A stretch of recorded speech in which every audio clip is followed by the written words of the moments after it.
Hello, I'm back with what I hope may be becoming your favorite obscure, random, and self-appointed bombastic would-be troubadour and overwinded literary would-be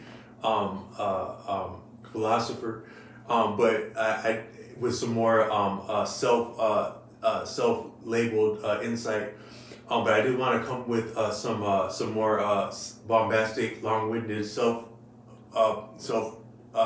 appointed wisdom, and share some insight that had dawned on me that I think can tie in with a video that I made previously, referencing life as being like similar to a play, and being both that easy and that difficult as walking out our part with prudence, and how significant but also difficult it can be just to simply just simply do what's required.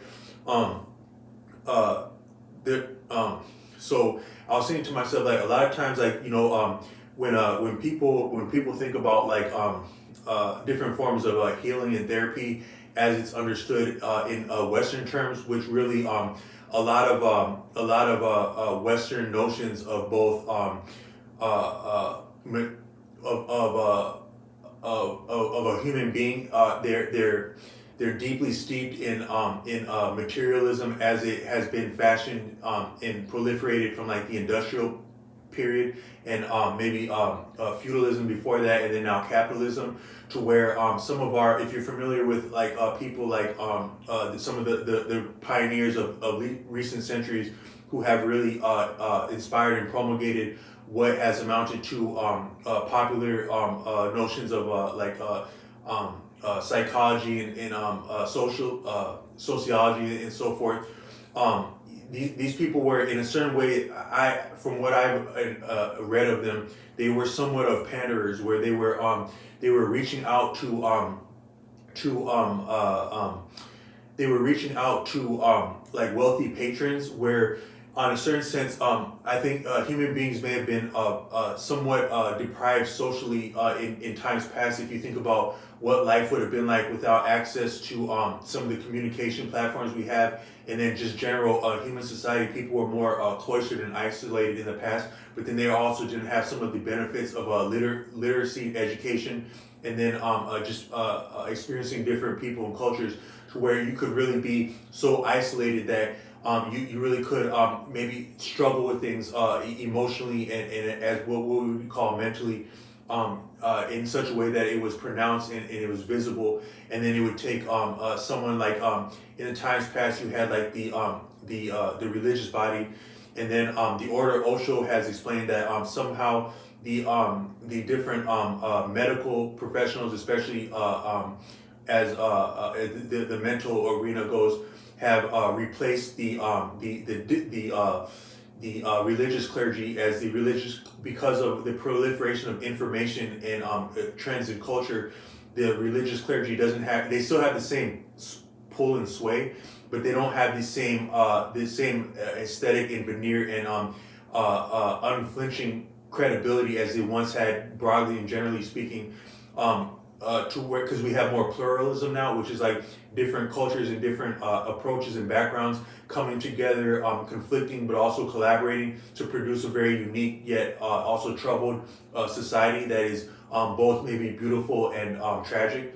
But the medical profession establishment, they still do have some of that sway and that aura and that awesomeness that the religious clergy did. Yet they can be as equally arbitrary, superstitious, and self-righteous, and arrogant as I think what we would understand as the problematic aspects of religion in the past. That's been my take, encountering them at different times and being aware of statements that they make. But so these people like that have pioneered a lot of what we understand as popular notions of like psychology and sociology. they, on the one hand, I think they actually lifted some of the effective techniques and understandings they had. They were not original. Like they, I'm probably getting off into the weeds because I can't strongly back that up with sources, but I know that like I think I'm not gonna I'm not gonna cite the main person who is like the prophet of that way of thinking just because of the weight of his name, and I don't want to corrupt my statements or this video by introducing his name, but there is a very prominent thinker that influences psychology and sociology. And if you read his works, you can see he was influenced by more obscure people that were like maybe like they had to do with like I think some of them had to do with like hypnotism and stuff like that. And they may have actually discovered insights and knacks into manipulating a person's psychology or thoughts about themselves. And I think that a lot of what's called psychology does amount to manipulation ultimately, whether that manipulation is effective or not. But if you these concepts of popular psychology have very vastly proliferated, and we actually the professionals I think they injure layman people socially, professionally, and chemically, and on by applying these labels that convey condemnation, and they write people off, but they do so in such a way that these people must now wear these titles as they go on and try to make a living for themselves, and they have to account for and answer for someone else's opinion of them. So it's really quite it's quite tragic. But what I meant to say is that if you engage these notions of popular psychology, on one hand, they're leveled against us by professionals if we're unfortunate enough to fall into their clutches, but then also we as ordinary civilians and citizens who are maybe ignorant of the entire history, but also the scope and the real nuances of the things that those people promulgate. We level these labels against one another, and we pronounce stigmatizing labels of condemnation from armchair with our limited understanding of these concepts. But these concepts are very broad and proliferated. And one thing that most people can appreciate from steeped in the tropes of Western society and societies influenced by Western societies is this notion of the significance of experiences within childhood. And I was thinking some more about that, and and I don't disagree that our experiences in childhood are significant, but I would say they may be even more significant than what those people convey, and also how they're significant may be different. I was thinking about when I was a very young child. So I have some memories from being very young, like maybe about like 3 and 4 years old, maybe somewhere between somewhere right around the age of 3, where I had a family member that was picking me up and trotting me overseas and back and forth overseas and back and forth across the nation of the United States, according to their own whims and their according to their own endeavors and initiatives and aspirations. And I think on the one hand, part of that is just part of being human. We have to go along with who we're born to, and we in some way we have to answer for some of the people's mistakes that are rearing us. But we also receive some of their blessings too.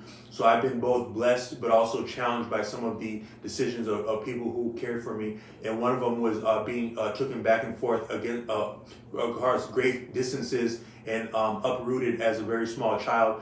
And as such, I found myself on the reservations of Southern Africa as a very small child, not understanding why I was there, how I was there, or not understanding the context.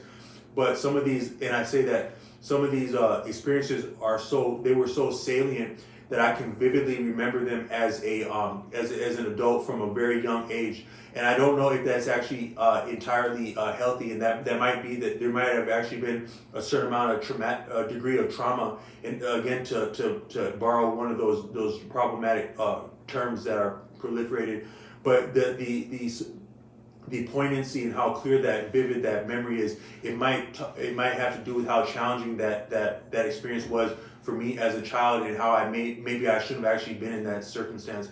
But I can remember like riding in trucks like in the middle of the night somewhere in Africa, not knowing what Africa is, and then being amidst many relatives and cousins, and I didn't know who I was related to, who I wasn't, but some of them actually did have a lot of esteem and respect for me, where looking back, they could probably recognize some of our heritage and connection that I couldn't appreciate what that meant as a small child, but I could feel the connection and how they were looking at me, and I'm thankful for that. But we at one point, I can remember there would be like a toy gun, like a plastic gun, and we couldn't share it, so someone broke the gun into little pieces, and then like we were running around with pieces of a plastic gun, like playing hide and seek in like shooters. And then I remember we were telling each other, "I shoot you, I shoot." Like that's what we were saying when we were really little. But that experience in itself of contending with family members over a very small, humble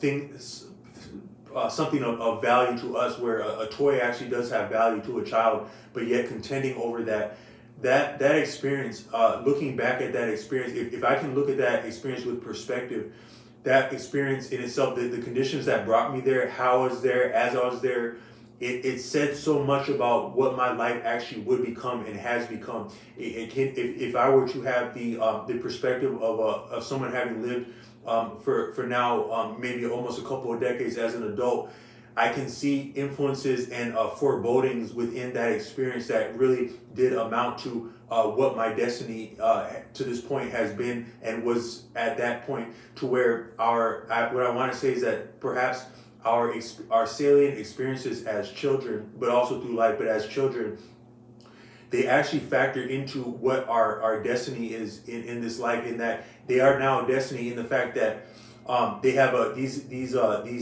experiences have transpired. So in one way or another, they were allowed to transpire, because I think that whatever happens for us or doesn't happen for us, it was both allowed and disallowed. However we hope for something to happen, or angled for something to happen, or recognized that something could have or should have happened, it simply was allowed or disallowed. So that's both for our best experiences and our worst experiences. So at such point as they have been experienced, they are now in essence fate, as it were, is that they did happen. So to a certain degree, it can maybe be argued that they were inevitable to happen. And I'm going to get off into the weeds if I get into whether or not they were fated to happen. But we do have a certain amount of leeway in making decisions for ourselves, but also affecting one another. But once and as things transpire, they are now what could be called destiny. And so as such, they're almost like these sophisticated ripples upon ripples upon ripples that we must abide within and contend with, and ultimately accept. And then if we were to try to override the ripples we are already within and go back to the point from which the ripple emanated, I'm not saying that it's impossible, but that in itself would yet constitute more ripples, which could be argued as a function of the original ripples that we were unsatisfied with, to the point where arguing with things that we have experienced it's in a certain sense futile. And then these different therapists engage us to try to rewrite what we actually experienced, and then and to a preconceived and arbitrary outcome after the fact, and then make us while garnering resources for us and extorting us, which could be a form of a conflict of interest. I've often thought that different professions in general, but especially as healing is practiced in a capitalist paradigm, is very is a direct conflict of interest, because our suffering is being profited from, and we are being disabused of resources in order to gain healing. So we are being injured in order to gain healing, and that doesn't go even into the different dynamics of foisting what could be harmful medications for the purpose of remedying symptoms and not a fundamental cause. But what I meant to say is that our experiences, especially the salient ones as children, they are in fact a piece of our destiny, and a lot of our actual destiny can actually be recognized in those experiences if we have enough perspective, nuance, and subtlety to engage with that. And just to say that these experiences they are very significant, more so in terms of destiny and fate than simple reverberations or ripples or dynamics of psychology and reactions and sub-reactions and reactions within reactions, but just more fundamentally as a point of destiny. So then, if in fact the experiences that we both allow and disallow ourselves and other people to have are in fact becoming and are a part of destiny, that shows you how profound our relationships and interactions with one another actually are. And I think about how I like a lot of, so I've mentioned in another video that I've actually garnered a lot of contempt in settings such as faith circles or medical settings or professional settings, despite what I thought were my best intentions, because I was that big of a goofball and a blunderer. And when I was in these different settings, like I live in a area of the Midwest, northern United States, and this area actually, going back historically, was a terminal point within what was the Underground Railroad. But then, in addition to that, it was yet still further a destination point, as people from the South who were oppressed were given a legal means of migrating to a more beneficial and prosperous destination. So it was both a terminal point during the underground phase, but then in the I don't want to coin another term, but just as migration was allowed by changes in law, it was yet still a destination point. So the area, even though it's a northern area in the Midwest, it still shares very deep traces with the influences from the South in the history of slavery and some of the most beautiful human blessings that have come from the struggle of the African American people. I think there's a word called majora, and that's the overwhelming and unique and beautiful spirit that characterizes people of African American heritage and lineage as some of the gifts and the blessings. And I was able to experience some of that in a church setting where I had been. I was blessed with my best friend, one of my best friends as a young child. He had a sister who was a couple years older than me, and by me being his friend and spending time with him, around him and his family, I gained a little bit of experience and understanding, just very humbly and peripherally, of some of the beauty of the African American culture and what can be called majora. I think the YouTuber and the thinker Tariq Nasheed, I was influenced by him at that time by a book he had written before YouTube was ever known, on the one hand. And then I was also re-influenced by him because there was an entire spin-off of social skills for men, roughly and crudely referred to as pickup artistry, but more so about just engaging people and learning to become more attractive and appealing. I'm sure that can be both problematic, but also redeeming it in a form of growth. And he has said in some of his videos, and I can follow his line of thinking, that even that entire movement, some of it can be derived to this book that he wrote. I think it was called The Art of Macking. But then I was yet re-influenced by him as I got older and came across his YouTube channel where he talks about more mature. I don't know that anything's necessarily more mature than attraction and facilitating relationships with the opposite sex, because that's a very fundamental part of being human. But just more in terms of like social and political topics, he touches on that more and eloquently and with more experience now. And he's introduced this idea of majora. And growing up in proximity and having experiences with people of African American descent and lineage, not being having the same personal family history, where my family is I do have ancestry from Africa and the same regions in Africa where a lot of African American people have heritage in. Excuse me. And then I was born in the United States with the appearance of a who could appear African American, and then a lot of the experiences of being African American, growing up in African American communities and schools, to such that I somewhere consider myself either a first generation African American or simply a Native American, and that not to associate myself with either of those two people in their heritage arbitrarily, but just that I'm native to America, and I was born on the land.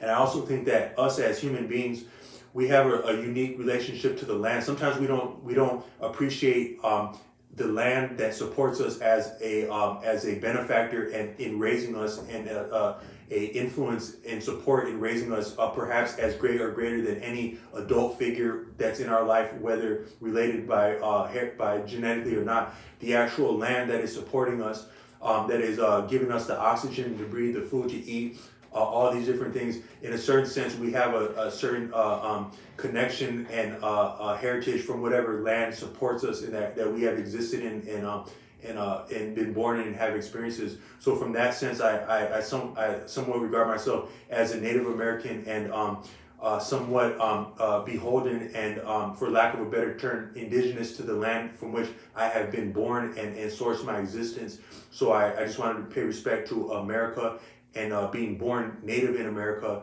but then also respecting the distinction of the heritage and lineage of both Native American people and African American people, who can also be called Native American. But I experienced at a young age, I could sense what's being referred to as Majora very clearly and distinctly. And so when I became older and was introduced to that term, I know exactly what he means by that. And some of that is very pronounced in the African American church, or the Baptist church, like in the area where I was from. So this friend of mine, their older sibling was they were interested in different youth outreach programs, being a couple years older, my couple years upperclassmen in high school, but we were still together in high school.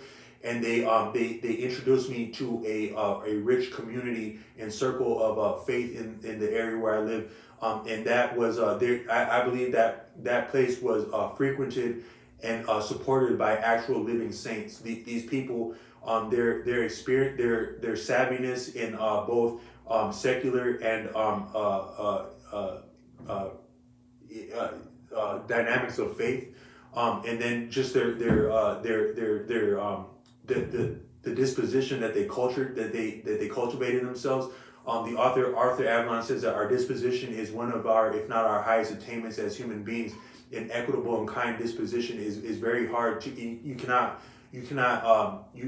put on an air of having an equitable and kind disposition unless you are abiding in some type of disciplined faith and respect for dignity and well-being of other people. In my experience. But I met some really some really beautiful people, and I learned a lot, and I grew a lot with that. And but when I was in these different circles, I could still make an ass out of myself as I was learning things, but not having tempered it. And I think that my propensity to blunder around that setting, but then also to later blunder throughout life. And then I think that, a lot of people have made really egregious mistakes as it pertains to like dating and relationships. And maybe some people have made worse mistakes than I have, or more costly mistakes than I have. But I don't know if anyone has made as many blunders as I have around things like romance and relationships.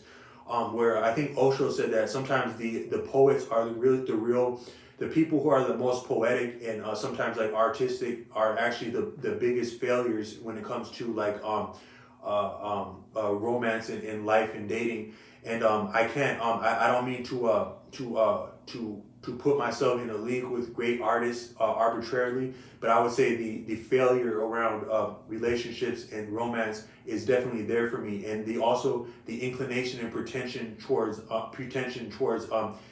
expression and poetry and different forms of expression for me are similar to what would be equated to an artist. So maybe if I work hard enough, then I'll get the last part of actually fashioning art that's worthwhile. But all I meant to say is that I really blundered a lot, and then I was thinking how when I used to be in these settings, sometimes if you get around like some people who really walk with faith, in a certain sense they can almost be like kind of it can remind you of like a mafia or gangster kind of thing where a lot of people who are really consequential, whether police officers, criminals, different people, they're very concerned with their appearance, and that's because they understand the power of appearance. And it's not different with people of faith, where sometimes people who are living excellent lives and are really outstanding people who are sincere and yet disciplined, they can be almost as primed and fancy as like what would be a politician or an organized criminal or a high-ranking police type person, to where they're very measured and they curate their appearance. If you can, and it's similar to that video I did where I was talking about living a scripted play. If you can imagine like riding in a car where it's brutal cold outside, it's desolate, there's snow everywhere, yet you're in this car that's excellently kept, clean, rolling up somewhere very slow with the emission like blowing by in like a kind of like dramatic way, and then someone gets out of the car slowly. It's like an all black car, and they're dressed to the nines, and then they're in all dignity, and they walk into a place where they're going to then have respect with other prominent people in the community, and then praise the higher power and espouse ideas of faith and propriety. You can see how grand it is, and how in a certain way when it kind of seemed like a little bit pretentious or over the top. And like I think there's a order named the order Osho said that sometimes a church setting can be similar to like a nightclub. As strange as that might sound, where people are dressed very well and they're going there to see and be seen, and it's a little bit different because the nightclub would be secular and the church is around faith ostensibly, but it can be very similar, and I recognize that as a young person, but now that I'm older, I'm seeing that there's actually more wisdom in that, and more propriety in that than it might seem, and it's not all just about like putting on airs. There's a YouTuber named King Noble, and he was talking about how sometimes we actually go wrong when we have notions about keeping it real, because he was saying that really powerful and effective people, what they actually do is they keep it fake. And they're more effective by doing that because they're concerned with issues of appearance and propriety and saying and doing the right, decent, effective thing. And they're not concerned with being authentic and real for the sake of being authentic and real. They're more so authentic and real by being effective, and that involves sometimes being fake as appearances go. Not being dishonest, but just being concerned with appearance and propriety. And there's a certain reality that is part of appearance. So what King Noble says in his video, and it was my experience too, is that when we can sometimes when we focus on simply being real for the sake of being real, and not being calibrated and taking into consideration context, and really being skillful and putting forth the effort and discipline to be skillful, prudent, and maybe also be aware of time and setting, we can really make an ass out of ourselves, even when we're talking about ideas that are found in holy text or things that we've experienced praying or worshiping. When we're not calibrated, we really do become a proper ass. And I think and that's similar to what I was talking about in that video about living life as though we're a scripted play. So I wanted to say that with this video, if we talk about like destiny, in that as human beings, we actually do have the ability to impact one another's destiny. If I spend time with you, you're exposed to thoughts, ideas, and words that you wouldn't have been otherwise if you weren't spending time with me. And that can affect the way that your day plays out, your week plays out, your month, your year, your life, by spending time around a person. So our conduct around each other does matter, and the skill that we employ does matter. So a lot of times I've blundered a lot of things in all settings, education, medicine, faith, and on in romance. And I think part of it came from maybe trying to keep it too real. And I think that if we really do have the ability to affect one another in a profound way, but also affect ourselves by how skillful or how tacky we are in dealing with other people and presenting ourselves in speech and in appearance and so forth. Maybe it actually would be better to take it a step back and be more like these people in these faith circles that actually put time and attention into their appearance and how they're dealing with people and how they're coming at life and showing up in life. And so maybe, and I'm just maybe and I'm speaking to myself with this one, but I'm gonna do my best to be more tactful, proprietous, and then put forth a little bit more discipline to be more skillful, and then maybe I can have more success around like dating, romance, or if I'm ever in a faith circle or academic circle, like some of these people who are more put together. So that's just a little bit of maturity that I'm gaining, and I wanted to share with this and where I'm coming from. But our appearance, our appearance in our own life and other people's life matters, and any effort and care we can put towards tact, grace, skill, but also humility. Because even in a church setting, the only thing that is all are welcome in a church setting except pride, and so learning how to put our best forward, but then also genuflect and defer to both great and humble things. That's probably one of the highest levels of skills, and it's not easy. But when a person can really bring their best forward and then also bow as it's appropriate and just to the right degree, you're really hitting for something at that point, and I think we can all strive for that. So I hope this is helpful to someone. It's just a little bit of food for thought and inspiration. And no disrespect, however you feel about medicine, or frame your own idea of what mental health is or what healing is. But for me, I found some aspects of modern medicine and popular tropes about what it means to be a healthy human being problematic and challenging. But yet I also recognize that there are things that are problematic and challenging about my own shortcomings or failures to really exert discipline in tact. So I'm coming with both of those and those. But it's a different path for all people, and different joys along that path and different challenges along that path. So I wish you strength and esteem and success along your chosen path as you cultivate and realize it. Peace.